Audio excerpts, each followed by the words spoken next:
오늘 주제는 말씀 사역의 중요성입니다. 구도자 예배 혹은 열린 예배라는 이름으로 말씀을 대신하여 찬양을 예배로 삼고 혹은 연극이나 영상이나 토크쇼나 이런 것으로 말씀을 대체하는 그런 일들이 지금 전 세계적으로 또 한국 땅에도 일어나고 있습니다. 한 분은 서울에 젊은이들이 많이 모인다고 하는 모 교회를 탐방 간 적이 있었습니다. 갔는데 거기서 이 말씀 시간에 전통적으로 말씀을 선포하는 것이 아니라 토크쇼를 하고 있었습니다. 굉장히 저에게는 충격적이었습니다. 전통적인 말씀 사역에 대한 확신이 사라져가고 있구나, 그런 생각이 들었습니다. 이 사람들을 교회로 끌어모으기 위해서는 말씀 사역만으로는 안 된다고 생각을 하고 있는 것입니다. 영혼을 구원하기 위해서는 말씀 사역만으로는 안 되고 이 시대에 맞지 않다. 그러므로 공연이나 연극이나 영상이나 토크쇼나 이런 것으로 접촉해야 된다. 그렇게 생각을 하고 있는 것이죠.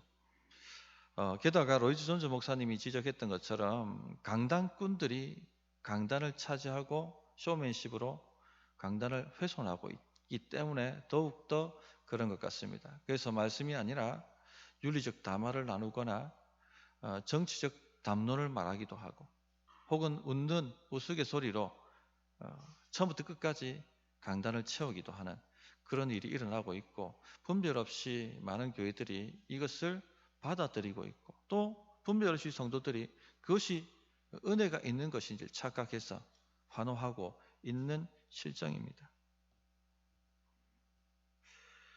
성경의 권위가 약해진 시대이다 보니까 말씀 사역에 대한 확신이 사라져가고 있습니다. 그러나 성도님들, 교회를 든든하게 세우기 위해서 주신 하나님의 영적 도구가 뭐냐면요, 말씀입니다. 말씀. 타협할 수 없는 것이 말씀 사역입니다.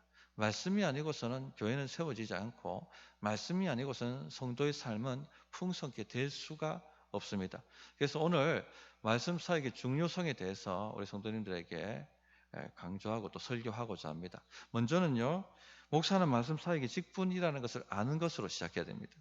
11절 말씀 보시면, 그가 어떤 사람은 사도로, 어떤 사람은 선지자로, 어떤 사람은 복음 전하는 자로, 어떤 사람은 목사와 교사로 삼으셨으니, 이렇게 말씀을 하고 있죠.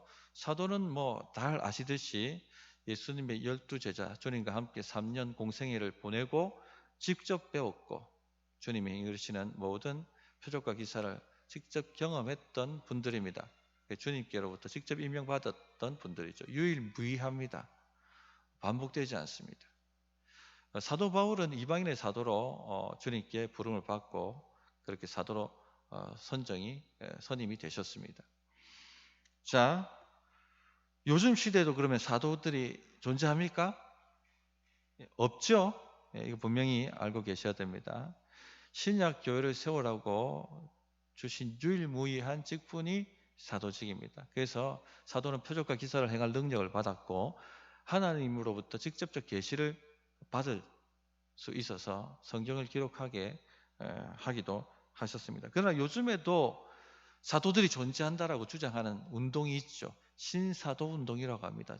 지금도 하는가 봐요. 그런 거를. 제가 듣기로는 제가 이게 지금 경산에 온 지 8년째인데 그 전에 대구 경산에 신사도 운동이 한번 휩쓸었다고 하더라고요. 성도님들 주의하십시오. 극단적 은사주의자들입니다. 사도는 반복되지 않습니다. 사도는 유일무이한 직분이었습니다. 자, 어떤 사람은 선지자로 이렇게 말씀을 하고 있죠. 선지자 직분도 초대교회 때는 있었습니다. 선지자는 무엇입니까? 선지자도 하나님으로부터 직접적 계시를 받을 수 있는 사람들이었죠. 그러나 성경이 기록되고 난 이후에 이 선지자직도 사라졌습니다. 사도행전 13장 1절에 보면 안디옥 교회에 선지자들과 교사들이 있으니 곧 바나바와 니게르라 하는 시몬과 고르넬 사람 루기오와 부봉한 헤롯의 젖동생 마나엔과 사울, 이렇게 기록하면서 초대교회 때 선지자 직분이 있었다 하는 것을 알려주고 있습니다. 이들이 기도하는 가운데 안디옥 교회에서 바나바와 사울을 따로 세워서 전도 여행을 보내라 하는 계시를 듣고 그렇게 했죠. 그래서 1차, 2차, 3차, 4차 바울의 전도 여행이 시작되어지고 사도행전에 기록되게 되었던 것입니다. 자, 복음 전하는 자라는 직분도 있었습니다. 사도행전 21장 8절에 보면 이튿날 떠나 가이사라에 이르러 7 집사 중 하나인 전도자 빌립의 집에 들어가서 머무르니라 이렇게 기록하고 있죠. 복음 전하는 자, 전도자라는 직분도 있었습니다. 특별히 이들은 복음을 전파할 능력을 가진 사람들이었고 사도들처럼은 아니지만 그저 표적과 기사가 이들을 사역에 따라왔습니다. 이 앞에 말했던 모든 직분들은요, 한 교회를 섬기는 직분이 아니라 교회를 순회하는 직분입니다. 사도들은 기초를 놓고 선지자와 복음 전하는 자들은 말씀을 가르치면서 이렇게 순회하는 그런 직분이죠. 뭐 오늘날로 그렇게 비유한다 하면 빌리 그레함 정도가 이 전도자 직분 아니겠는가 그런 생각이 듭니다. 자, 어떤 사람은 목사와 교사로라고 말씀하셨어요. 목사는 우리 성도님 잘 아시죠? 순회하지 않습니다. 한 지역 교회를 맡아서 말씀으로 양육하는 직분이 목사의 직분입니다. 교사는요, 복음의 교리를 가르치는 신학 교수 정도가 교사의 직분이라 보시면 되겠습니다. 오늘날에는 이 목사가 교사의 직분도 같이 겸임합니다. 그래서 목사의 주된 일이 무엇입니까? 말씀을 연구하고 말씀을 설교하고 복음의 진리, 복음의 교리를 가르치는 사람이 바로 목사직입니다. 자, 그런데 잘 보십시오.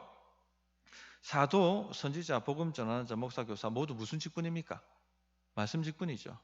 하나님께서 교회를 세우고 교회를 보살피기 위해서 주신 도구가 뭐란 얘기입니까? 말씀 사역이라 하는 것입니다. 말씀 사역으로만 교회가 세워집니다. 다른 프로그램으로 세워지는 것이 아님을 우리 성도님들 분명히 확신하셔야 됩니다. 자, 또 보십시오. 오늘날에는 목사 직분만 남았습니다. 다른 직분들은 목사와 교사 직분만 남고 다른 직분들은 사라졌습니다.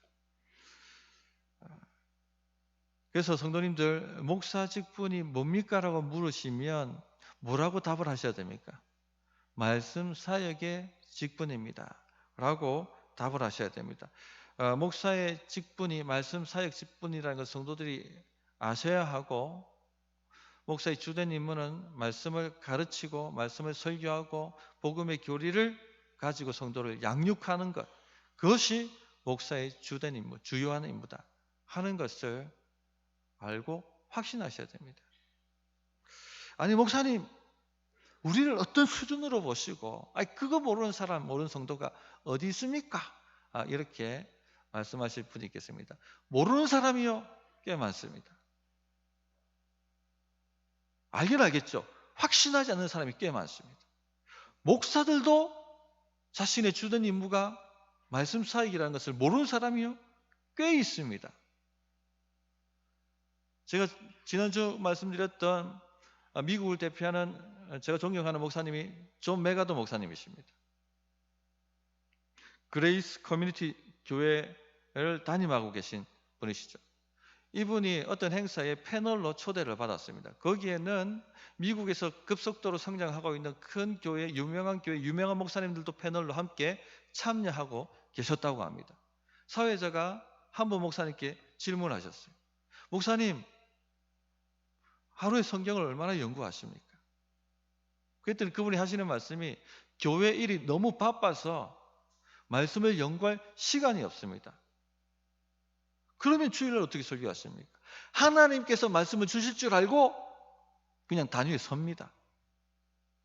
또 한 분에게 질문하셨어요. 목사님은 어떻습니까? 저도 교회 일이 바빠서 말씀을 제대로 연구하지 못합니다. 매일 큐티하는 것 그 정도로 감당을 합니다. 존 메가더 목사님한테 질문했습니다. 목사님은 어떻습니까? 저는 매일 5시간에서 8시간을 성경 연구에 매달립니다. 그래서 분위기가 싸해졌겠죠. 보세요, 성도님들. 목사도 목사의 직분이 말씀의 직분이라는 것을 모르는 사람들이 꽤 있다는 것입니다. 확신하지 않는 것이죠. 그러니까 강단을요, 연극 공연이나 찬양 공연이나 영상이나 토크쇼나 이런 것에 내어놓는다는 겁니다. 제가 전도사 시절 때 세계적으로 유명한 강의 설교자가 갈보리 셰플의 척 스미스 목사님이십니다. 이분은 외부 집회를 나가시지를 않아요, 잘. 한국에 있는 목사님들이 이분을 좀 한국에 모셔서 말씀을 듣고 싶어서 그렇게 여러 번 초대를 했지만 거절하셨다고 합니다. 그러다가 수년이 지난 후에 이분이 딱 한 번 한국에 오셨는데 그때 한국 교회를 휩쓸었던 유행하는 목회가 뭐냐면 상담 목회였어요. 상담을 잘해야지 성도가 오고 성도가 교회가 세워진다.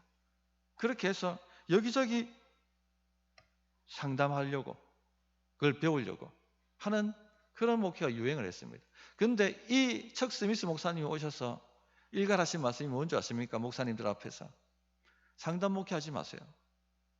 말씀 목회하십시오. 상담으로 교회가 세워지는 것이 아니라 말씀으로 교회가 세워집니다. 성도님들 다시 강조합니다. 말씀 사역이 교회를 건강하게 만듭니다. 다른 어떤 프로그램을 많이 한다 할지라도 말씀 사역이 약해지면 교회는요 피폐해집니다. 성도의 삶은요 피폐해집니다. 그러므로 수준 있는 우리 중부교회 성도님들은 목사 사역이 말씀의 사역이라는 것을 아시고 목사의 주된 임무가 말씀을 연구하고 선포하고 가르치는 것이라는 것을 아시고 도와주시는 분들이 다 되시기를 진실로 바랍니다. 간혹 우리 목사님은 이것도 좀 하시고 저것도 좀 하시고 하면 좋겠다라고 하는 경우가 있습니다. 그러나 목사가 말씀 사역에 집중하기 위해서 이것도 못하고 저것도 못하면 어떻게 하셔야 돼요? 이해를 해주셔야, 이해를 도와주셔야 되는 거예요. 그게 교회 섬기는 거, 교회 세우는 방법입니다. 초대교회 때 구제 문제가 터졌어요. 헬라파 가부가 있고 히브리파 가부가 있는데 헬라파 가부가 자꾸 구제 명단에 빠지는 겁니다. 그러니까 원망과 불평이 막 일어나는 겁니다. 분쟁이 생긴 것이죠. 사도들이 기도하고 말씀 연구하고 설교하고 복음의 진리 가르치고 또 구제 명단 파악하고 구제금 받고 그것에 알려가지고 개수하고 또 명단 작성해가지고 연락해보고 알아보고 전달해주고 일하다 보니까 당연히 빵꾸가 나죠. 당연히 에러가 나죠. 이 교회가 어떻게 해결했습니까? 이 문제를. 사도들이요 좀 똑바로 하십시오. 말씀도 좀 잘 가르치시고 이 구제행동도 좀 잘 하십시오. 이렇게 했습니까? 어떻게 처리했습니까? 집사 직분을 세워서 구제행정을 모두 다 집사 직분에 맡기고 사도들이 말씀과 기도에 전무할 수 있도록 도왔다는 것입니다. 그 결과 성경에 뭐라고 기록되어 있습니까? 말씀이 흥황하여 가더라. 그렇게 되는 것입니다. 그러므로 수준 높은 우리 경상 중부교회 성도님들 목사의 사역이 뭔지를 이해하시고 목사를 돕는 것이 교회를 돕는 것이다 아시기를 부탁드립니다. 두 번째, 말씀 사역은요 성도를 온전케 하는 것입니다. 12절을 보시면 이는 성도를 온전하게 하여 봉사의 일을 하게 하며 그리스도의 몸을 세우려 하심이라. 왜 말씀 사역이 중요한가? 성도들 온전케 한다라고 하셨어요. 이 온전케 한다라고 번역한 헬라 단어가 카타르티스모스라는 단어입니다. 이 준비시킨다는 겁니다. 무엇을 위해서 준비시킵니까? 봉사의 일을 하도록. 봉사의 일은 도대체 뭡니까? 지난주 말씀을 드렸던 것처럼 은사를 가지고 각자가 다 은사가 있어요. 그것을 가지고 성도를 섬기는 것, 교회를 섬기는 것, 그렇게 해서 교회를 세워가는 것, 그것이 바로 봉사의 일입니다. 이것은 성도의 사명이에요. 성도님들, 내 사명이 뭔가? 교회를 섬기는 겁니다. 성도 섬기는 겁니다. 내 옆에 있는 성도 섬기는 거예요. 그것이 사명입니다. 각자가 그렇게 해갈 때 교회가 세워지는 것입니다. 그런데 말씀 사역이요, 이 섬길 준비를 시키는다는 겁니다. 말씀으로 준비가 안 되면 섬기는 사람들은요, 섬기다가 스스로 무너집니다. 왜냐하면 마귀는요, 섬기는 사람들을 가만 놔두지 않습니다. 이리떼처럼 달려들어서 사자떼처럼 달려들어서 갈기갈기 찢어놓고 다시는 섬기려고 하지 않도록 죽여놓는 것이 바로 마귀입니다. 그래서 누가 더 잘 섬기나, 이 사람 섬기면 교회가 더 잘 되겠다 싶으면 귀신같이 그 사람 알고요, 물어뜯기 위해서 달려듭니다. 마귀가 사용하는 주요한 공격 수단이 뭔 줄 아십니까? 비난과 비방이에요. 비난과 비방의 불화살을 가지고 사람들을 죽여버립니다. 말씀으로 훈련되고 무장되지 않으면 이거 감당이 안 되는 겁니다. 자, 예를 들어 한번 보십시오. 우리 기도회 때 수요 찬양팀이 아름답게 예배를 섬깁니다. 그런데 이렇게 앞에 나와서 섬기는 이런 봉사는요, 항상 이러쿵 저러쿵 하고는 말을 듣게 되어 있습니다. 그래서 뭐 선곡이 어떻다, 혹은 뭐 옷 입은 모양이 어떻다, 혹은 머리 모양이 어떻다, 노래를 어떻게 한다, 뭐 이런 얘기를 다 듣습니다. 그냥. 근데 뭐 그런 이야기를 들을 때 물론 들어야 할 말도 있어요. 그래서 영적으로 잘 소화해가지고 자기를 좀 돌아보고 또 이렇게 발전시키고 할 수도 있습니다. 그러나 그런 말들 중에는요, 상처가 되는 말이 있습니다. 마귀는 딱 유심히 살피다가 딱 이런 기회가 되면 놓치지 않습니다. 그 말을 사로잡아 비난과 비방의 불화살을 만들어서 그 영혼의 심령에다가 꽉 하고 꽂아버립니다. 그러면요, 말씀으로 무장 안 된 사람은요, 맞고 죽어버립니다. 그냥 끝나버리는 거예요. 거기서 일어서지를 못합니다. 사실 교회 모든 봉사 직분이 다 그래요. 다 섬기는 사람들은 공격 대상들입니다. 특히 목자 직분이, 목자 사역이 주 공격의 대상이 될 것입니다. 왜냐하면 봉사의 일 중에서 영혼의 필요를 돌아보는 것, 그것이 굉장히 중요하거든요. 영혼의 필요를 어떻게 돌아봅니까? 함께 모여서 말씀을 나누고 삶을 나누고 기도 제목을 나누는 것, 목자들은 그걸 유심히 듣고 있습니다. 그리고는 기도하죠. 그럴 때 성령의 은사가 발휘되고 치유가 일어나고 회복이 일어나고 믿음이 일어나고 이기고 승리하고 하는 역사가 나타납니다. 그러니까 이런 부담을 가지고 목자들이 사역을 하는데 마귀가 가만히 내버려 두겠습니까? 목자를 흔들어 버리면 목장이 흔들리고, 목장이 흔들리면 교회 흔들려 버립니다.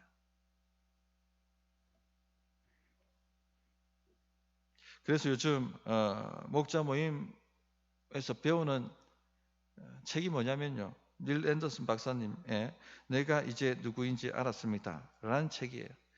예수님 안에서 하나님 자녀의 정체성이 무엇인가 하는 것을 배우는 거예요. 왜 배웁니까? 이것을 준비시키기 위해서, 그 사역을 감당하게 하도록 준비시키기 위해서, 어떤 상황이 되더라도 어떤 공격을 받더라도 흔들리지 않고 이겨낼 수 있도록 그렇게 무장시키고 강한 군사로 만들기 위해서 훈련에 또 훈련을 하는 것입니다. 또한 말씀 사역은요, 성도가 하나님의 아들을 믿는 것과 아는 일에 하나가 되어 성장하도록 만듭니다. 13절을 보십시오. 우리가 다 하나님의 아들을 믿는 것과 아는 일에 하나가 되어 온전한 사람을 이루어 그리스도의 장성한 분량이 충만한 데까지 이르니. 왜 말씀 사역이 중요합니까? 하나님의 아들 예수님을 믿도록 만들기 때문에 그렇습니다. 말씀이 아니면 어떻게 믿음이 일어납니까? 믿음은 들음에서 나기 때문에 말씀 사역이 있어야지만 믿음이 생긴다는 것이죠. 뿐만 아니라 예수님을 알게 만들기 때문입니다. 우리가 참으로 안다고 할 때요, 지식만 가지고 있는 것을 안다고 얘기하지 않습니다. 지식과 경험이 합쳐질 때 참으로 아는 것이죠. 학교에 어린 아이들이 가면 부모 사랑에 대해서 배웁니다. 그러나 자기 마음으로 탁 하고 경험되기까지는 진짜 부모 사랑을 모르죠. 알지를 못합니다. 영적인 진리도 마찬가지입니다. 우리가 말씀 사역을 통해서 예수님이 누구신지, 우리를 위해서 무슨 일을 행하셨는지를 배웁니다. 지식으로 배웁니다. 그러나 그 지식을 성령께서 딱 사로잡으셔서 우리가 경험할 수 있도록 우리 마음에다가 불어넣으시는 거예요. 그때 참으로 알게 되는 것이죠. 저는 청년 때 수가성 여인을 찾아오신 예수님의 이야기를 배웠습니다. 그리고 집에 돌아와서 그것을 묵상하고 또 묵상하는데 성령께서 그 배운 말씀을 사로잡아 제 마음에 적용시켜 주셨어요. 이 5 남편을 둔 정말로 음행한 이 여인을 그 더운 날 찾아오신 주님의 사랑이 가슴에 밀려 들어오기 시작하는데 저를 향해서 내가 너를 이처럼 사랑해서 너를 포기하지 않고 찾아왔다라고 말씀하시는 것을 들었습니다. 엉엉 울었습니다. 그 사랑 때문에. 진짜 알게 된 거죠. 주님을 인격적으로 알게 되는 것이죠. 그 일을 말씀 사역이 한다는 얘기입니다. 성도님들, 말씀 사역이 이처럼 중요합니다. 그러므로 성도님들, 말씀 사역을 통해서 예수님을 믿는 것 아는 일에 다 한 마음이 되어서 자라가야 합니다. 나는 다 배웠다. 나는 괜찮다. 성도님들, 그렇게 하는 순간부터 태봅니다. 그렇게 하는 순간부터 태보예요. 신령한 젖을 사모하는 어린아이처럼 주의 말씀을 사모해야 됩니다. 아이들, 가난 아기들, 엄마 젖 빠는 거 보세요. 입에 힘이 들어가서 쫙쫙 하고 빨아들이지 않습니까? 우리가 그런 심정으로 주의 말씀을 사모하고 받아들여야 합니다. 제가 이번에 상공밤에서 제가 너무 큰 은혜를 받아버렸어요. 50명이에요. 수리하신 분들이. 얼마나 말씀을 쪽쪽 빨아먹는지. 주일날 예배하고 목장 모임하고 그 피곤할 텐데 모여가지고 쪽쪽 빨아먹는데 얼마나 기쁘고 즐거운지. 그런 분위기가 되어야 한다는 겁니다. 그래야지 준비가 되고 온전케 됩니다. 자, 셋째, 말씀 사역은 성도를 성숙하게 만듭니다. 14절 보시면 이는 우리가 이제부터 어린아이가 되지 아니하며. 왜 말씀 사역이 중요합니까? 어린아이 상태에서 벗어나게 하기 위해서. 그럼 어린아이 상태는 무엇입니까? 영적 어린아이 상태는요, 14절 하반절 그대로 보시면 사람의 속임수와 간사한 유혹에 빠져 온갖 교훈의 풍조에 밀려 요동하는 사람이 영적 어린아이입니다.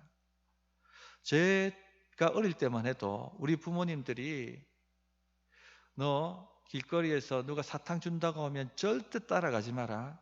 누가 엄마가 부른다, 아빠가 부른다면 절대 따라가지 마라. 그렇게 가르치셨습니다. 아마 다 그렇게 배우셨을 것입니다. 그 당시만 해도 유괴가 많아가지고 그렇게 했어요. 어린아이들은요, 사탕 하나만 줘도 따라가 버립니다. 분별력이 없으니까. 엄마, 아빠가 부른다면 엄마 따지지도 않고 묻지도 않고 따라갑니다. 근데 조금 자라면 어떡합니까? 우리 아버지 전화번호가 뭔데요? 하고 이제 물어보면서 점검을 하지 않습니까? 영적인 어린아이도 마찬가지. 영적인 어린아이는 분별력이 없습니다. 이게 진리인지 사탕발림한 유혹거리인지 가짜 교훈인지 분별이 안 됩니다. 그냥 내게 막 유혹으로 달콤하게 다가오면 덥석 물어버리고 따라가는 것이죠. 지난번에도 한번 말씀드렸습니다만 어떤 개척교회에 기도 많이 하시는 분이 등록을 하셨어요. 뭐 분위기가 들썩들썩한 거죠. 새벽에 막 기도하고 막 부르짖고 하는데 막 성도들이 다 놀랐습니다. 그런데 이분이 기도하면요, 집사님 이런 문제 있죠? 다 맞추시는 거예요. 사람들이 다 쏙 하고 빨려 들어갔습니다. 어느 날 목사님한테 이 교회가 성장하지 못하는 이유가 뭔지 아십니까, 목사님? 영적으로 막혀 있기 때문에 그렇습니다. 이 영적으로 뚫기 위해서는요, 부흥회를 해야 됩니다. 그 부흥회에 이러한 강사를 모시고 하셔야지 영적으로 빵 하고 뚫려서 많은 성도들이 몰려올 것입니다. 목사님이 분별이 없었어요. 달콤한 그 말에 쏙 하고 빨려 들어가 버린 것이죠. 목사라도 영적 어린아이가 있을 수 있습니다.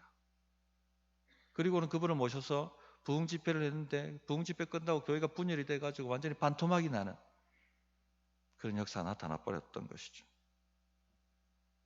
몇 년 전에 남아공에 오라는 목사가 한국 교회에 들어와 가지고 이 교회 저 교회 막 큰 교회도 막 부흥회를 휩쓸고 다녔던 적이 있습니다. 전에 우리 교회 한번 말씀 전하러 오셨던 김재수 선교사님 오셔서 한 말이 사기꾼이었다고. 남아공에서는 다 알고 있는 사람이라. 그래 좀 남아공 선교사님한테 좀 물어보든지 누군지 이 사람이. 그 정도만 해도 분별이 됐을 텐데. 아니면 남아공의 그 어떤 사이트에 들어가가지고 좀 오라는 사람을 쳐보기만 했다면 이 사람이 어떤 사람인지 다 분별이 됐을 텐데. 근데 좋다 하니까 분별 없이 그냥 오셔가지고 그렇게 그냥 한국교회가 쑥대밭이 되었던 적이 있었습니다.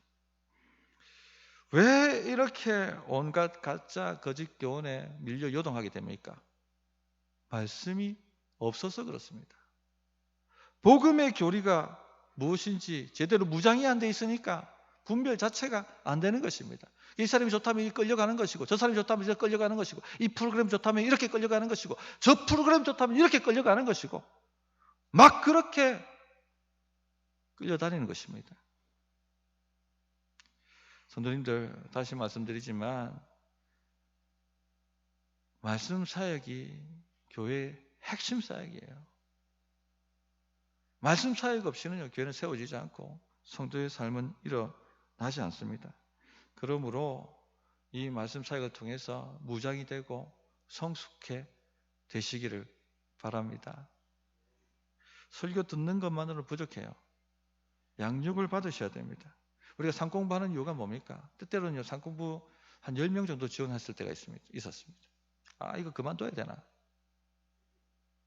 이런 마음이 들 때가 한두 번이 아닙니다. 그런데 왜 합니까? 사람이 있든 없든 왜 합니까? 그게 목사가 해야 될 본연의 임무이기 때문에, 그렇게 해야지만 성도가 성장하고 온전해질 수 있기 때문에 그렇게 하는 겁니다. 자, 목장에서 왜 말씀을 나누고 이렇게 하라고 합니까? 그게 뭐냐면요, 자기도 모르게 말씀을 적용하는 실력이 키워지는 거예요. 수준이 높아지는 겁니다. 그래서 소그룹이 강한 교회는 신천지가 절대 들어오지 못한다는 거예요. 촉수를 꼽지를 못해요. 다 분별해내니까. 성도는요, 반드시 자라야 됩니다. 성숙해야 합니다. 우리의 목표는 그리스도까지 자라는 것입니다. 오직 사랑 안에서 참된 것을 하여 범사에 그에게까지 자랄지라, 그렇게 말씀하셨어요. 참된 것을 하여라는 헬라 말이 알레티온테스라는 단어입니다. 진리를 말하다는 겁니다. 진리를 말하다. 어떻게 우리가 성숙해집니까? 진리를 배우고요, 진리를 말함으로써, 서로 진리를 나눔으로써, 서로 진리를 적용시켜 줌으로써 자라게 되는 것입니다. 그러므로 성도님들, 진리를 부지런히 배우십시오. 그리고 그 진리를 말하십시오.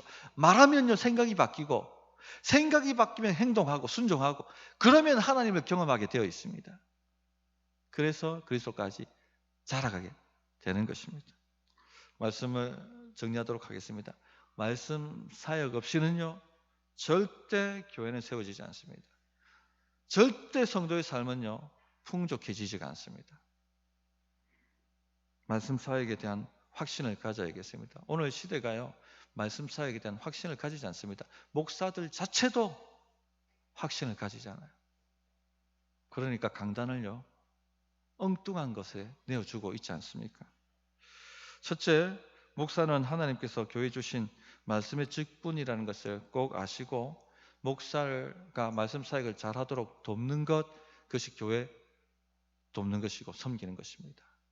그래서 목사가 말씀 사역 제대로 안 하고 자꾸 놀러 다니면요, 꾸짖으세요. 정신 차리시라고. 목사가 말씀 사역 내팽개치고 다른 프로그램 갖고 들어오면요, 꾸짖으세요. 정신 차리시라고. 그 정도 수준이 되셔야 됩니다, 성도는. 둘째, 말씀 사역은 성도를 봉사일을 하도록 준비시키는 사역입니다. 말씀으로 내가 무장되지 않으면 마귀의 공격에 맥없이 무너집니다. 셋째, 말씀 사역은 성도를 성장, 성숙시킵니다. 분별력을 주고요, 영적 어린아이 상태에서 벗어나도록 만들어줍니다. 그러므로 말씀 사역에 대한 확신을 가지시고 말씀을 사모하는 우리 모든 성도님들 되시기를 진실로 바랍니다. 어떻게 응답해 줄지 1분간 기도하십시다.